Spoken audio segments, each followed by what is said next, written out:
Sebelumnya perkenalan lagi nggih, saya Dwi Meida dari mahasiswa profesi dari Universitas Jember nggih. Sesuai dengan kontrak kemarin nggih Bapak Ibu, sekarang saya akan melakukan pendidikan kesehatan mengenai perilaku hidup bersih dan sehat dalam tatanan rumah tangga. Nah, ini untuk waktunya sekitar 5-15 menit ke depan nggih. Nah, tujuannya ini yang pertama, untuk mengukur tingkat pengetahuan dari keluarga Bapak dan Ibu mengenai perilaku hidup dan bersih dan sehat dalam tatanan rumah tangga. Yang kedua, nanti misalkan Bapak dan Ibu kurang mengetahui atau mungkin sudah mengetahui tapi belum optimal, nanti setelah saya berikan pendidikan kesehatan, kita diskusi bareng-bareng bersama agar meningkatkan pengetahuan dan keterampilannya seperti itu. Apakah ada yang ditanyakan sebelum dimulai? Ya, ada, bisa dimulai. Nggih, tempatnya di sini aja nggih. Ya, Baik, sebelum saya melakukan pendidikan kesehatan nggih, ini ada 10 pertanyaan, bisa diisi nggih Bapak Ibu. Nah, ini langsung dicentang saja atau mungkin disilang untuk ABC-nya.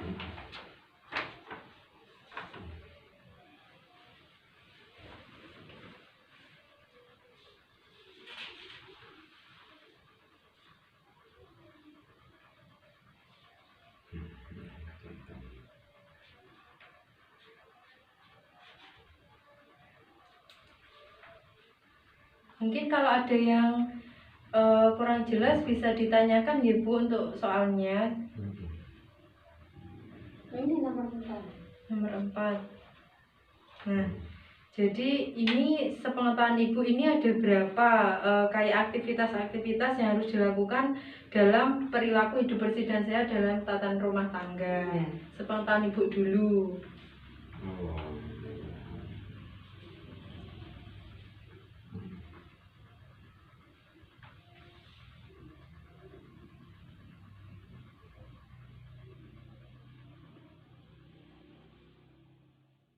Baik, Bapak Ibu, apakah sudah selesai untuk pengisiannya? Ya, sudah. Oke, bisa saya lihat nggih?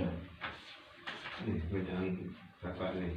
Gimana Bu, ini kata-katanya atau pertanyaannya asing atau ada yang sudah sering dilihat atau mungkin bagaimana Bu?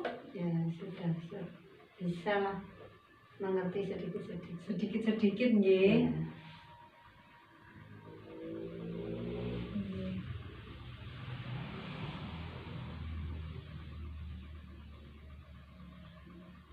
Nah, Bapak itu ya kayaknya nggak asing lagi lah yang sering mendengarkan tentang masalah kesehatan Nggih. di televisi, di mana kan saya senang sekali lihat itu. Iya Pak ya, biasanya di berita, Nah, di iya. media sosial. Jadi ya kayak anu lah, bahasanya nggak asing lagi lah Basnya. Nggih. Nah, sebenarnya benar ini hasilnya nggih dari Bapak dan Ibu ini. Pengetahuannya ini sudah bagus terkait dengan perilaku hidup bersih dan sehat dalam tatanan rumah tangga, tetapi ada beberapa yang masih salah. Contohnya kayak ini, Bapak dan Ibu kurang mengetahui tentang berapa jumlah indikator dari penerapan aktivitasnya ini berapa untuk PHBS di dalam tatanan rumah. Nggih. Baik, kalau gitu saya jelaskan terlebih dahulu ya Pak. Nggih. Iya. Nah, ini bisa dibuat pegangan Bapak sama Ibu. Oke. Nah, dilihat bersama nih, diskusi bersama nggih. Jadi sebelumnya ini PHBS ya Bu. PHBS ini kepanjangan dari perilaku hidup bersih dan sehat nggih. Jadi ini merupakan aktivitas atau perilaku di mana di dalam tatanan rumah tangga ini harus selalu dilakukan. Nah, ini juga salah satu aturan dari Kementerian Kesehatan. Tujuannya kenapa diadakan seperti ini? Agar meningkatkan derajat kesehatan, baik dalam tatanan individu, keluarga, masyarakat, seperti itu. Sebenarnya untuk penerapan hidup bersih dan sehat ini tidak hanya di rumah tangga Bapak Ibu, tetapi di banyak hal. Contohnya ada penerapan PHBS di sekolah, kemudian di tempat umum, kemudian di tempat kerja, dan di tempat kesehatan, fasilitas kesehatan seperti itu. Tetapi dalam hal ini saya akan menjelaskan, mengerucutkan tentang perilaku hidup bersih dan sehat di dalam tatanan rumah tangga atau keluarga seperti itu. Sebenarnya kalau yang di lain-lain itu hampir sama, cuman beberapa ada yang berbeda tergantung dari situasinya seperti itu nggih. Sebelum saya lanjutkan, ada yang ditanyakan mungkin Bapak Ibu? Ada. Berarti ini sudah sering tapi sudah sering mendengar istilah PHBS apa belum sebelumnya? Ya pernah dengar saya. Pernah dengar begitu nggih, tapi belum tahu secara menyeluruh gitu ya Bapak nggih. Biasanya itu sampai berapa istilahnya Apa? berapa tingkatan itu masih Aktivitas yang dilakukan apa saja itu belum nggih. jelas gitu loh. Oh nggih, baik, saya jelaskan sekarang nggih. Jadi ini kan tadi ada pertanyaan nggih soal nomor 4, apakah Anda tahu berapa indikator PHBS? Nah, sebenarnya yang benar itu 10 sesuai dengan gambar di sini nggih. Jadi yang pertama ini persalinan ditolong oleh tenaga kesehatan. Seperti yang kita ketahui bahwa kenapa kita harus melakukan persalinan ditolong oleh tenaga kesehatan. Nah, kebanyakan kan masyarakat nggih Bu, umumnya kalau misalkan yang kurang pengetahuan nggih, biasanya kan masih percaya sama dukun, percaya sama orang tua kayak gitu. Kalau misalkan belum keluar air ketubannya atau mungkin belum sampai terasa mulusnya kenceng-kencengnya belum meningkat, itu kan kayak ya udah ini apa nggih kayak gitu nggih. Nah, sebenarnya kan sekarang sudah banyak kader nggih Bu. Nah, kader itu salah satu tangan panjang dari pemerintahan untuk sebagai upaya pemberdayaan di masyarakat untuk meningkatkan derajat kesehatan dari masyarakat. Nah, yang dimaksud ditolong di tenaga kesehatan ini, di mana tenaga kesehatan yang dimaksud itu ada dokter, bidan, terus perawat. Kalau ibu ini sama bapak kan punya 2 anak ya. Nah, ini untuk dulu untuk persalinannya di fasilitas kesehatan ya Bu? Oh nggih, berarti sudah benar. Berarti keluarga sudah menerapkan indikator yang pertama nggih. Yang kedua, memberi bayi dengan ASI eksklusif. Jadi seperti yang kita ketahui bahwa ASI ini merupakan makanan pokoknya bayi nggih Bapak Ibu. Jadi kalau bisa ini hal yang wajib. Kalau misalkan ASI-nya keluar lancar, itu 6 bulan, 0 sampai 6 bulan itu harus diberikan ASI saja tanpa ada makanan pendamping untuk si bayi. Kenapa? Karena pada saat itu sistem pencernaannya belum sesiap sama usia yang setelahnya itu. Yang kedua juga mencegah resiko obesitas di kemudian hari. Nah, biasanya kan kalau orang desa nih Bapak Ibu kan, biasanya kalau baru lahir nangis itu katanya lapar nggih, dikasih pisang atau mungkin dikasih bubur kayak gitu kan nggih. Sebenarnya kalau misalkan itu nggak bagus dan tidak boleh kalau belum usia lebih dari 6 bulan seperti itu. Soalnya kenapa?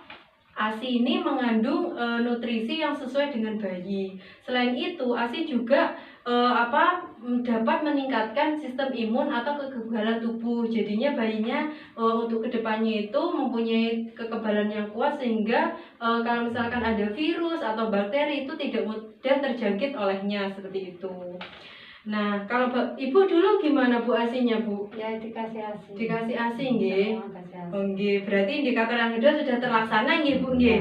Yang ketiga, menimbang bayi dan balita. Nah, ini ada juga tadi kan pertanyaan di sini nggih, benar Bapak dan Ibu setiap bulannya. Karena kan di sini juga ada posyandu nggih Bapak Ibu nggih. Aktif kan nggih Bu posyandunya ya nggih. Jadi penimbangan ini dilakukan setiap 1 bulan sekali. Tujuannya ini ya Pak Ibu untuk melihat perkembangan dari status baik dari perkembangan kesehatan maupun dari perkembangan lainnya dari si balita dan bayinya. Biasanya kan dikasih buku Bapak Ibu. Nggih. Nah, itu nanti kan ada grafiknya, itu dilihat kayak imunisasi apa yang dikasih seperti itu. Jadi biar terkontrol untuk status kesehatannya dan perkembangannya seperti itu. Jadi Bapak Ibu yang nomor 4 ini menggunakan air bersih. Nah, di mana air kan ini merupakan sumber salah satu kebutuhan dalam kehidupan nggih, dimulai dari digunakan untuk mencuci, memasak, kemudian mencuci tangan seperti itu, dan banyak lagi nggih, diminum seperti itu. Nah, kenapa kita harus menggunakan air yang bersih? Karena dengan air yang bersih kita mencegah bakteri dan kuman itu masuk ke dalam tubuh kita. Soalnya kan misalkan dibuat berkumur gitu Bu, atau mungkin mencuci piring. Kalau misalkan air bersih kan tidak mengandung bakteri atau virus, sehingga itu dapat terhindar agar tidak masuk ke dalam tubuh seperti itu. Nah, waktu yang Bapak dan Ibu mengetahui nggak jenis-jenis air yang sehat ini? Iya. Seperti apa? Bening, bersih. Bening, jernih. Nggih. Nah, nggak bau. nggih. Nah, itu dah ciri-cirinya kan. Nggih, benar. Tapi ada satu lagi tambahannya, tidak berasa. Jadi tidak ada rasa asam, pahit, iya. manis seperti itu nggak ada nggih, tawar. Berarti Bapak Ibu sudah mengetahui nggih ciri-ciri air yang bersih. Kemudian yang kelima, mencuci tangan dengan air bersih dan sabun. Nah, nanti kita bersama-sama nggih, Bapak Ibu sudah tahu nggak cuci tangan 6 langkah? Belum. Jadi biasanya ya wes hanya sekedar mencuci gitu Iya. aja nggih. Iya. Ya udah, nanti kita praktekkan bareng-bareng ya Bu di akhir setelah ini saya menjelaskan nggih. Jadi ini kenapa menggunakan air bersih dan sabun? Karena tangan ini merupakan misalkan kita habis menanam bunga seperti itu nggih Bapak Ibu. Nah, otomatis kan tangan kita kan masih kotor nggih. Kenapa kita harus menggunakan air bersih dan sabun? Karena sabun kan dapat membunuh kuman, dan air bersih itu untuk lebih membersihkan. Jadi tidak ada bakteri atau apa yang tersisa di dalam tubuh, sehingga kita terhindar dari adanya bakteri dan virus untuk di dalam tubuh kita seperti itu. Kemudian selanjutnya menggunakan jamban yang sehat. Bapak Ibu ini sudah tahu nggak ciri-ciri jamban yang sehat itu bagaimana? Belum. Belum nggih. Nggih, jadi jamban yang sehat ini intinya harus yang pertama ini tidak terbuka, tidak menimbulkan bau, kemudian harus minimal ini jaraknya 10 meter dari sumber air. Jadi misalkan di rumah sumbernya sumur, jaraknya minimal 10 meter. Kemudian jamban ini bisa berbentuk dari leher angsa atau biasanya WC duduk, WC yang duduk itu sama WC jongkok seperti itu. Dan ada ruangannya, tapi ventilasinya diharapkan bisa masuk, penjahitnya juga ada, dan lantainya kedap air seperti itu Bapak Ibu. Contohnya kan kemarin saya sudah melihat di rumah sudah menggunakannya nggih. Kemudian memberantas jentik di rumah. Nah, ini kalau bisa memberantasnya ini enggak hanya di dalam rumah Bapak Ibu, tetapi di luar juga penting nggih. Contohnya kalau di rumah itu kan ada kubangan air, biasanya kan kayak kulkas kayak gitu kan nggih, sumber air, kemudian vas bunga seperti itu. Mungkin ada kobokan apa nggih Bu nggih di rumah. Nah, itu harus dibersihkan minimal 2 kali dalam 1 minggu. Kalau yang di luar biasanya itu ada kaleng-kaleng bekas yang mungkin kalau musim hujan kan dapat menyimpan air. Kemudian alas vas bunga seperti itu. Mungkin itu harus sering dibersihkan karena biar nggak ditumbuhin jentik-jentiknya. Karena apa Bu? Bapak, saya ingin tahu kalau misalkan kita tidak memberantas jentik di rumah ini, apa yang penyakit apa biasanya yang nggih? Itu kan juga merenggut nyawa nggih Bu nggih. Jadi caranya ini 3M plus Bu. Jadi menguras, mengubur nggih, kemudian menutup, terus plusnya ini menghindari gigitan nyamuk seperti itu. Kemudian yang ke-8, makan buah dan sayur setiap hari, minimal ini 3 sampai 2 porsi atau sebaliknya, sesuai dengan yang kemarin nggih. Karena kan tubuh kita harus perlu vitamin dan serat untuk proses metabolisme dalam tubuh. Vitamin juga sangat berguna untuk kesehatan tubuh seperti itu. Kemudian melakukan aktivitas fisik setiap hari ini berdasarkan hasilnya ini, kalau Ibu kan kadang-kadang nggih. Jadi Ibu tahu nggak yang dimaksud aktivitas fisik itu yang bagaimana Bu? Olahraga. Nggih, olahraga aja nggih yang tahunya. Kalau Bapak? Ya, iya juga olahraga. Nggih, sebenarnya aktivitas fisik ini nggak harus olahraga, Bu.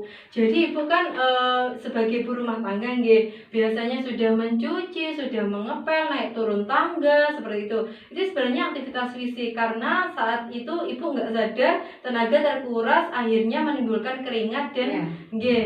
Nah, Bapak juga apalagi Bapak kan sering di sawah, di ladang nggih Pak Ya. nggih. Nah, itu sebenarnya juga salah satu aktivitas fisik. Nah, yang biasanya ini orang kota Bu yang jarang melakukan aktivitas fisik mungkin karena kesibukannya, jadi dialihkan olahraga di akhir minggu seperti itu. Kemudian yang terakhir ini tidak merokok di dalam nggih. Ini Bapak ini saya lihat masih kadang-kadang nggih. Iya, kadang-kadang. Nggih. Berarti biasanya Bapak merokoknya ini waktunya kapan Pak? Ya nggak tentu, kadang ada tamu, kadang sehabis makan gitu, kadang-kadang merokok. Nggih. Kalau pas ngerokok ini ibunya juga ada Bu biasanya. Oh nggih, jadi Pak kalau bisa nggih dan harus bisa Pak. Nah, merokok ini nggih sebenarnya dalam kandungan satu rokok itu mengandung 4.000 kimia yang nggak baik buat tubuh Bu. Contohnya nggih Pak, nikotin sama tar. Nah, itu bisa mempengaruhi kerja jantung dan paru-paru. Artinya dapat memperburuk kerja jantung dan paru-paru nggih. Sehingga hal tersebut kan dapat mempengaruhi kesehatan tubuh. Nah, apalagi kalau di dalam rumah Pak. Nah, perlu Bapak ketahui perokok itu ada dua Pak jenisnya. Jadi ada perokok aktif dan perokok pasif. Kalau perokok aktif itu yang langsung dia menghisap dari batang rokoknya itu. Tapi kalau yang pasif secara tidak langsung dan tidak sengaja menghirup asapnya juga. Contohnya Bapak merokok di rumah, ibunya di sampingnya atau mungkin di ruangan sebelah tapi tetap bau dari rokoknya itu terhisap.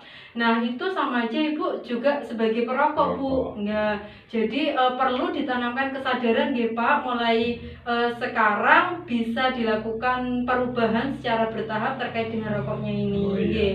Terutama kalau bisa dihindari di dalam rumah nggih. Kasihan anggota keluarga yang lain Pak nggih. Sebelumnya mungkin ada yang ditanyakan Bu? Alhamdulillah kita sudah jelas. Nggih, bisa diulangi apa aja Bu tadi yang saya jelaskan secara singkat Bu? Ya, kita harus menjaga kesehatan ya sesuai dengan aturan yang telah Dek Maida jelaskan tadi. Ya, kita harus menyerap dan melakukan. Nggih.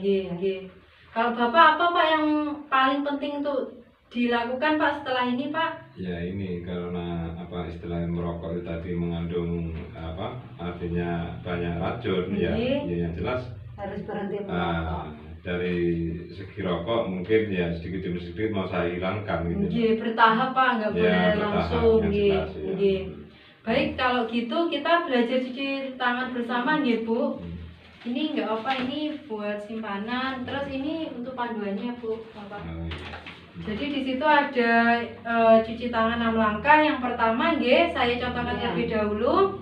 Kita praktek bersama-sama sampai dilihat. Ini kan sebenarnya di wastafel nggak apa Bu, tergantung berhubung ini malam nggih. Saya menggunakan ini hand sanitizer. Jadi ini untuk belajar, nanti Ibu besoknya bisa diaplikasikan langsung. Kalau jangan dilupa kalau cuci tangan ini harus dilakukan setelah kita mau dan sesudah aktivitas apapun nggih Pak nggih. Jangan hanya cuma dikopok-kopok seperti itu nggih. Terutama kalau mau makan Bu Pak nggih. Jadi yang pertama ini kan nantinya kan dibilas dulu nggih tangannya sama air yang mengalir dibasahin, kemudian pakai sabun nggih Bu. Terus sabunnya dioleskan nggih kalau sudah merata di telapak tangan, kemudian kita mencuci di punggung tangan. Jadi tangan yang satu ini misalkan mau moles yang kiri nggih, yang kanan ini masuk. Nah, jadi punggung tangannya dibersihkan. Nah, setiap gerakannya ini 2-3 detik Bapak Ibu nggih. 3 kali nggih. Kemudian di sini ayo Bu praktek bareng-bareng Bu.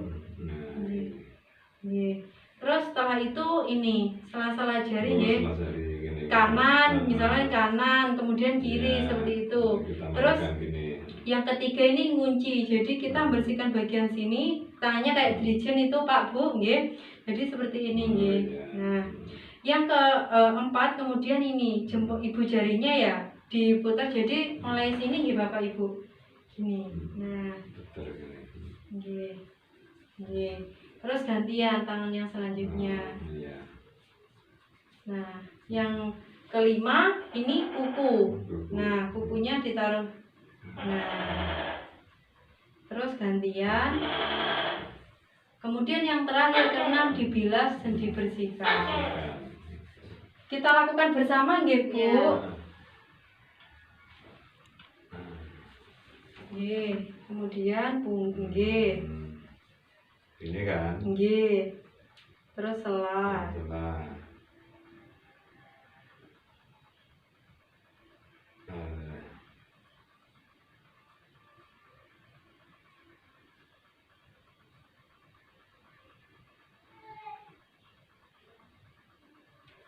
Oke, benar sudah Bapak dan Ibu. Nah, harapannya ini harus harus diterapkan ya untuk setiap harinya, untuk setelah mau dan sesudah melakukan aktivitas. Sebelum saya akhiri, habis ini Bapak Ibu mengisi soal tadi ya, setelah saya jelaskan tadi, ya diisi terlebih dahulu ya.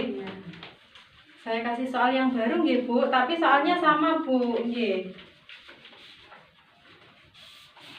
Untuk Bapak, untuk Ibu. Oh iya, bersama kan ya. Nggih, cuman kan tadi ada yang masih salah nggih Bapak Ibu. Jadi diisi lagi. Ini Bu.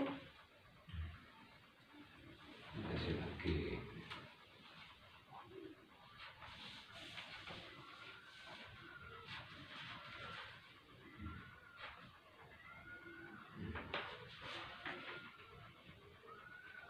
Baik, apakah sudah Bapak Ibu? Nggih. Bisa saya lihat nggih?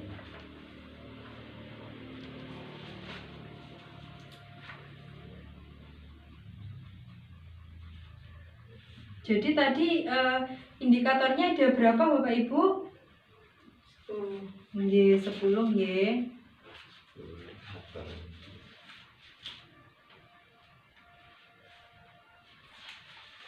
Baik, ini jadi ada peningkatan ya Bapak Ibu setelah saya lakukan pendidikan kesehatan. Kemudian Bapak Ibu juga bisa langsung menerapkan cuci tangan dengan baik dan benar dengan 6 langkah nggih. Jadi mungkin untuk pertemuan saat ini saya cukupkan sekian. Nah, terima kasih Bapak Ibu sudah memberikan respon yang positif, kooperatif sehingga memperlancar dari kegiatan sekarang nggih. Untuk kegiatan selanjutnya nanti kita bisa komunikasikan kembali nggih terkait dengan jadwal dan yang lainnya. Dan untuk pertemuan selanjutnya saya juga akan menilai terhadap cuci tangannya lagi. Jadi saya melihat Bapak Ibu kemampuan dalam mencuci tangan 6 langkahnya lagi. Nggih, jadi kan harus dilakukan setiap hari. Bapak juga saya lihat progresnya untuk pemberhentian merokoknya bagaimana nggih. Kalau gitu sebelum saya akhiri apakah ada yang ditanyakan kembali Bapak Ibu? Ya, kayaknya sudah jelas tadi mengerjakan soal juga kan sudah jelas karena kan sudah kita praktekkan bersama tadi. Nggih, alhamdulillah nggih Bapak Ibu. Untuk nilainya kan 100 itu punya saya. Nggih Pak, nggih. Nggih, kalau gitu saya pamit terlebih dahulu nggih Bapak Ibu. Nggih. Terima kasih Dek ya. Nggih, sama-sama nggih. Hati-hati di Selamat jalan. malam nggih Bapak Ibu.